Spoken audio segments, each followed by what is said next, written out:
morning. My name's Tim Farrell. I'm here in Lafayette. This is HAR Texas Cowboy. He is a 3-year-old gelding, and I'm going to demonstrate some lead changes, how we work on the lead changes, the drills that we do to set horses up for lead changes, and I'm going to show you some turnaround stuff. So this is going to get a little on the lengthy side. If you cannot take your leg and move your horse like this, and again, I'm not doing much of anything with my hand other than keeping him straight. If you cannot take and move his hip like this, or move your foot back and like this, you cannot do lead changes. You have to have total control of your horse's body all the time. The hip, the rib section, the front shoulder, head and neck, okay? A lead change is just that. It is a lead change. It's not a change of direction. I'm going to show you how I work on lead changes going straight down this arena as I'm doing circles around the arena. I don't always go across the middle of the pen, nor do I go diagonal across the pen and change my leads. I want my horse to change the lead anywhere in the pen I ask for him to. I've got another 3-year-old gelding in there, out of the same sire as this horse, son of Cowboy, 3-year-old, deadly leaded. I could have brought him out here, showed you these, slick as a whistle. You just said, yep, he really can do it. This horse is more of a cutter, and we have not worked on lead changes probably since last year as a 2-year-old. This morning I was just warming him up and trying to move his hip at a lope, and he's jumping in the air. You're going to get to see him probably at his worst. That's what I want you to see. You can still ride through it. I'm not saying that Jack is going to do that, but you're going to upset him a little bit when you bring your leg and your spur into him, and he thinks that you're asking for more speed, and you take hold of him because you're not. What you're wanting to do is to move the hip inside of your circle, okay? So I'm going to demonstrate some lead changes, and then we're going to go right in and I'm going to demonstrate my drills that we do for the turnaround. These are drills that Jack knows, that it was used on Jack to get him to turn around and need to be continued to be used. This colt doesn't turn around like a reiner because, again, I work him on cattle a lot, but we do a lot of the same drills, and I'll do them this morning with him and kind of demonstrate them. Okay? Big thing though is you have to be able to move your horse's body at all times. Okay? It's the same thing if you were going to side pass over and open and close a gate and what have you. Same thing, and that horse knows how to do that. Okay? So what I'm going to do is I'm going to lope off into some circles here, and then I'm going to go down the pen, and I'm just going to try to move my horse's hip to the inside of my circle. She's going to zoom in to try to show you that that's what I'm trying to do. Only I want his head and neck continue to go straight down the pen. I want his hip to move towards the inside of that circle, okay? And you're going to see that he's not going to like it. He's not going to like it coming down that side also, and I'm not going to let him just run off. I'm going to make sure he does it the way I want him to. So we'll just see how this goes. Then we'll come back and I'll continue to talk and we'll go through the turnarounds.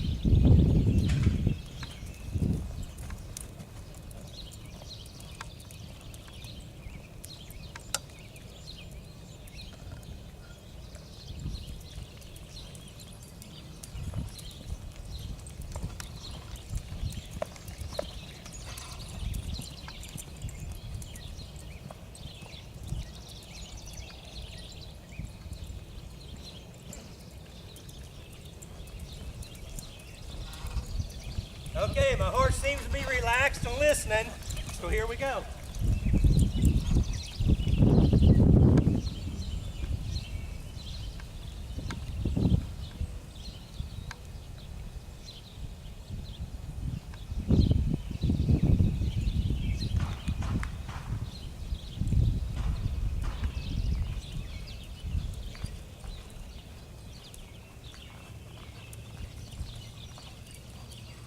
He's not liking that side of the pen. We'll do that again.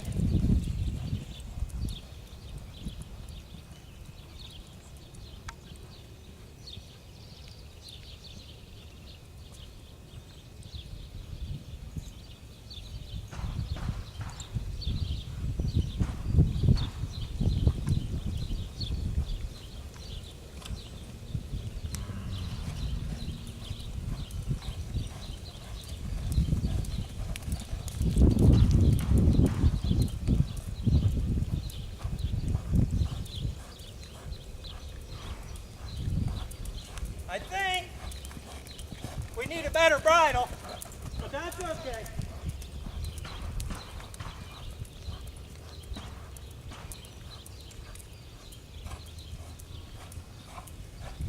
I'm going to ask him again.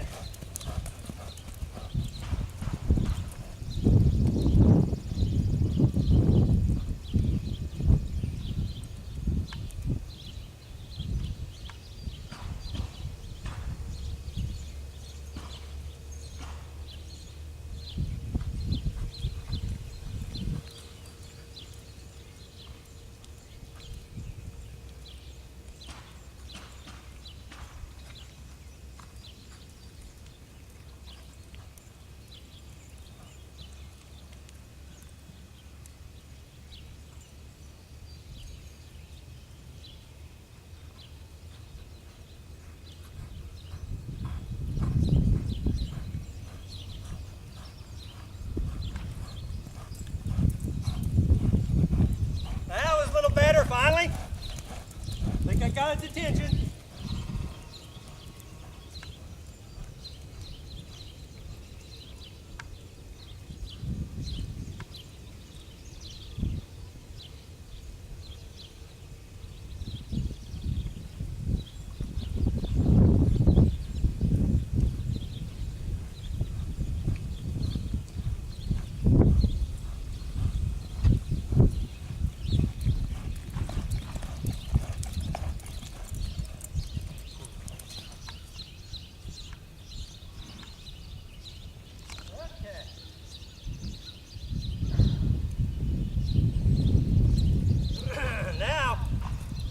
We get to do it the other way.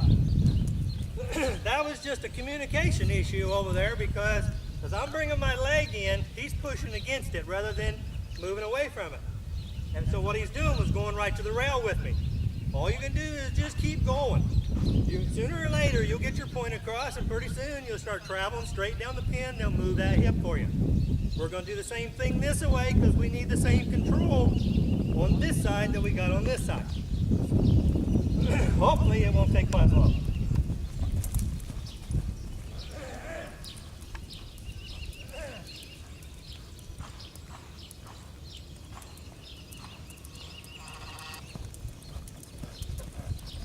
Okay, here we go.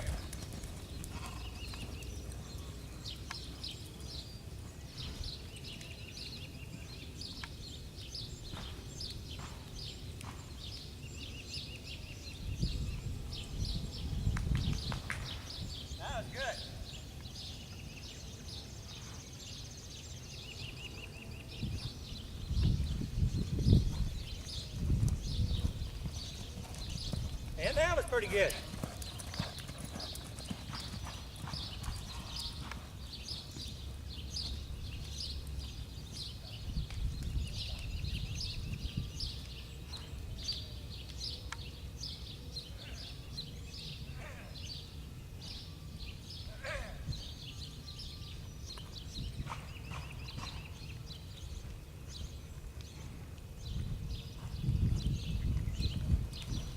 Okay, now I got him thinking I'm going to change the lead going straight down this other side. Actually, more down the middle here.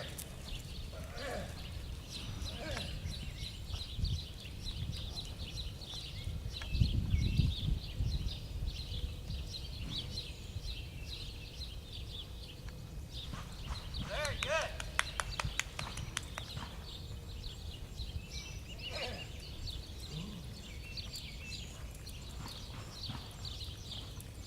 Now, as soon as he did that, I rewarded him and kind of backed off him a little bit. His mind's thinking.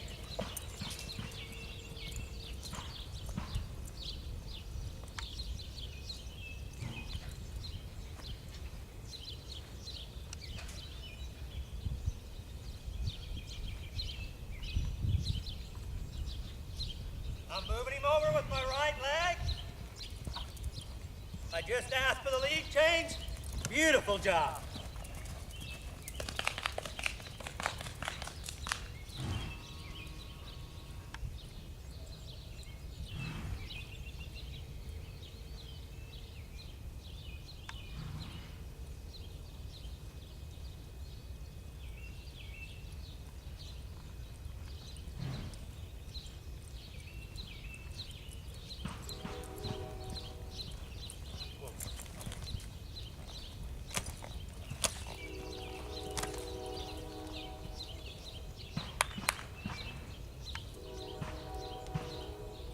Now, as I'm coming up the pin, as I explained to Mag, I'm on my left lead and I'm going to switch to my right lead.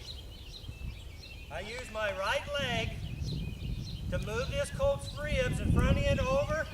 Then I bring in my left leg and move his hip. Notice how I'm kind of holding him nice and straight, coming through the lead change. And then when he changes, then we go off the other direction. So that you do the lead change before you change direction. I'm going to come right at you and demonstrate that again. I call that a dipsy doodle. Dipsy, you move him. Doodle, you change the lead and go off the other way. So we're going to dipsy and doodle. Notice that little change of direction. He'll do the same thing at a lope. He'll move and then he'll come back.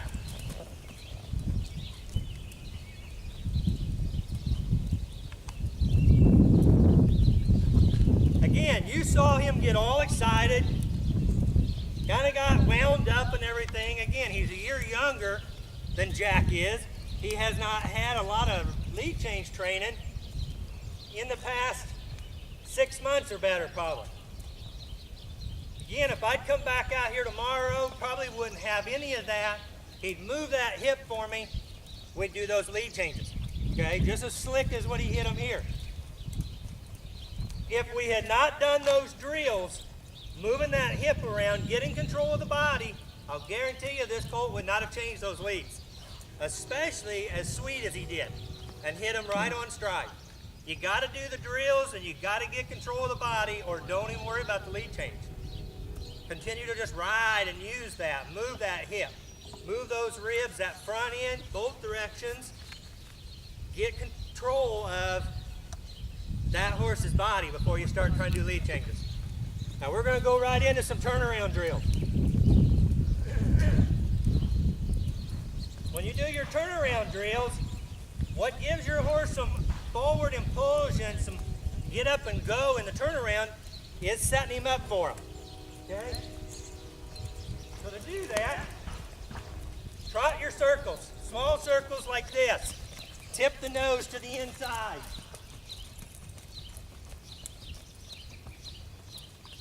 Use your legs, kind of bump him, both legs, bump him into that.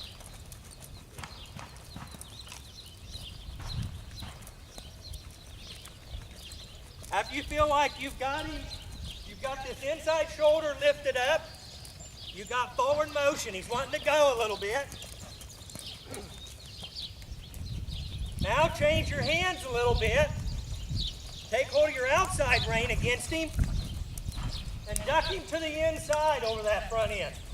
Get control of those shoulders. We call that a counter bend. See how he's counter bending?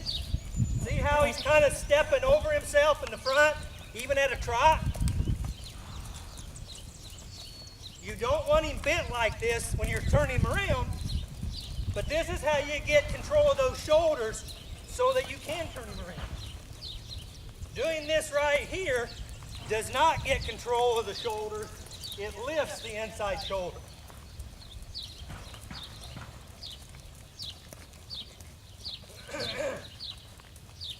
Okay, now we're going to reverse and go the other way, doing the same thing. And again, we don't do a lot of these drills on this colt because this is not how you turn around as a cutter. But he has had these done with him as a 2-year-old. Again, I'm lifting that shoulder. I'm lifting that shoulder.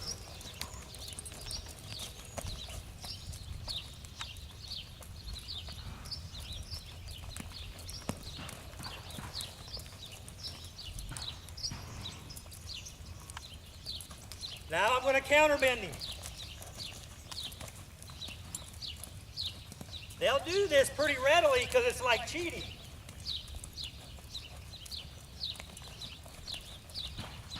You may need to bump with your outside leg a little bit also.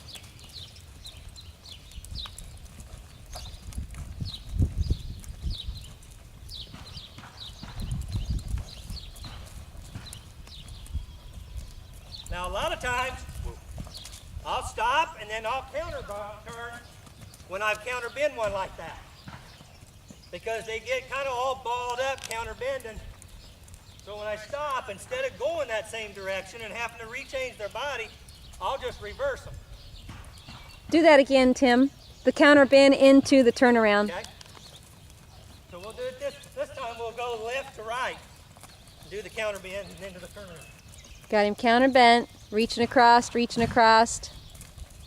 Now you'll notice where the nose is, it's to the outside. Look at my hands. She should be zoomed in to show you.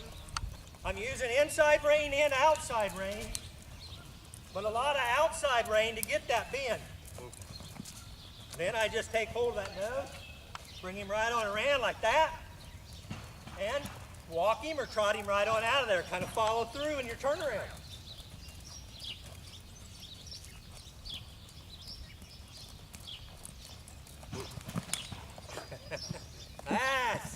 That's your good performance horse falling down. Turning around is no different, or it's a little different, but it's just, again, you're dealing with an athlete. You're dealing with an athlete that's got to be warmed up. His muscles have to be warmed up so you don't get him hurt. And when you turn a horse around and you're working these drills, you've got to follow through. Like I say, once you spin, don't always just stop, okay? Because when a horse is doing this and he's spinning, when you say whoa, everything throws against that outside leg that he's turning to. His weight, the saddle's weight, my weight is all going against that leg. Okay, so when I'm working on drills at home, when I'm spinning and coming around, once I stop my turnaround, like that, I'll just walk right on out or trot out, either way. I don't let him just throw that weight on there and let everything just hit that thing like a shock absorber. That's like also a baseball player. When he throws a pitch, he doesn't throw to here and stop, because if he does, this isn't going to last very long. He follows all the way through to take away some of that shock and toughness on that arm. Same thing on these guys. Follow through in those turnarounds, walk out of them. You don't have to worry about it when you go to show him. He's not going to spin and then walk out. Okay? He's going to be more than willing for you to say whoa, and he'll stop and stand there. But it also doing teaches it in the that, show pen's different than doing it here in the practice pen every day. and walking out also reminds them of that forward motion you're wanting. A horse that's backing in his turnaround is never going to pivot on that inside back foot. He most likely will be pivoting on the back one and backing up with the inside when it hits it. He also won't be stepping over in the front. He's going to be stepping under, which is going to limit his speed. You want him to stay forward and flat and step over like this and build speed. They push with the back outside foot. They pivot on the inside one. That's when they're forward and flat. Like I say, it's just the opposite with a cutter, and that's why this colt kind of backs into it. But again, hands, when you ask that turnaround, bump him, let go. Bump him, let go. Bump him, let go. Bump him, let go. Okay? I'm not going to pull this horse around. I'm asking him to turn around, and then I'm getting out of his way and allowing him to turn around. Same way here. Bump, let go. If you pull, they will actually lean against that outside rein and slow them down. They have to get off the outside rein. Have I said anything that this colt's looking for a good home? He really is. He's a really nice colt. Don't let all that jumping stuff that you saw earlier deter you. He's not really that way. I mean, that was a 5-minute, actually about a 2-minute advertisement, right in the middle of our schooling session. Somewhat subliminal.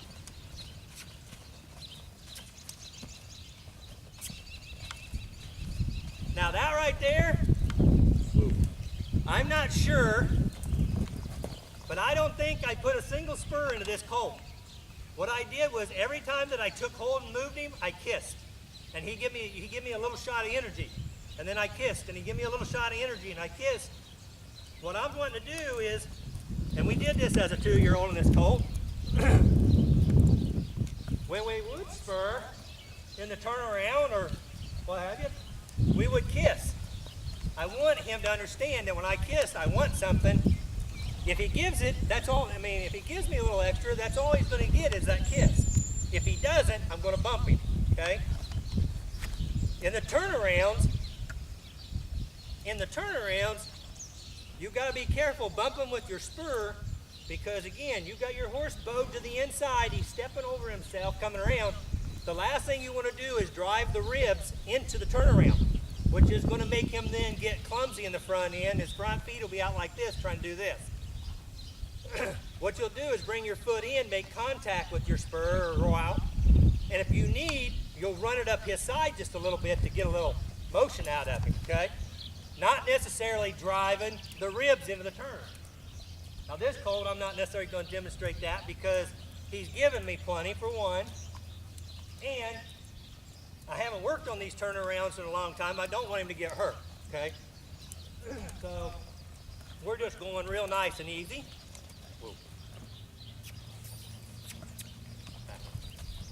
Just like that. Okay? So again, lead changes, get total control of your horse's body, work on those drills, walking, trotting, cantering. You can move that horse's body all over the place with your legs. You can. He will let you do that. Now you may have to take hold of him, okay, in order to not get more speed because you're not asking for speed. But again, you can't automatically expect him to know that when you put a spur in, you don't want more speed. You have to help show him that, okay? But again, body control. Working those turnaround drills, again, when you are trotting, keeping the shoulder up, again, you always don't want your horse ducking to that inside with that shoulder, and that's what he'll do. When you counter bend, now that's a different deal, but that's what gives me this. And that's what gives me this. And that's what gives me this. Because right now, I'm keeping him perfectly straight, but I'm moving that front end. Straight across. Straight across. But that's because of that drill of counter bending him and moving that front end and teaching him that I've got control of that front end, not you. And then when I take hold of the nose, he just steps, just like that. Okay? Older horses, young horses, all need those drills done daily. Before you show, do drills to get him correct and get him thinking about the proper way to turn around. Thinking about changing that lead. Don't do a ton of lead changes. If you know your horse will change the lead, trust him, do it in the show pen. If you do tons of lead changes at home or in the bank-up pen, you're going to get your horse thinking every time you put a foot into him, time to change the lead. When all you might be doing is just moving him off the rail a little bit, okay? Don't get him so super sensitive that every time you bring a leg in, he thinks you're setting him up to do something. Get to knowing how to change his lead with him, and then leave it alone. Practice it once or twice before you go to a show or in the makeup pen, and then do it in the show pen. Okay, you've got a nice horse. He's really broke. You're just going to have to learn the mechanics of how to ride him and get him to do his maneuvers. What if he doesn't look his best, so we're back to a sale. And I think I did mention earlier that this colt's looking for a really good home. He likes higher elevations. So, I'm not sure what else I can put on here. I hope this is somewhat helpful. Watch it numerous times. Believe me, you know, when we got 4, 5, 6 colts in the barn, and as 2-year-olds, we start working on these kinds of things, we kind of take it for granted because we do it a lot, constantly. We don't necessarily pay attention to how we're doing it. So sometimes, you know, we leave things off, but to the best of my knowledge, this is how I do it, and I do it pretty much the same on all my colts. It seems to work good. It gets them solid in their lead change, gets them solid in their turnaround. So I'm really not sure of anything else that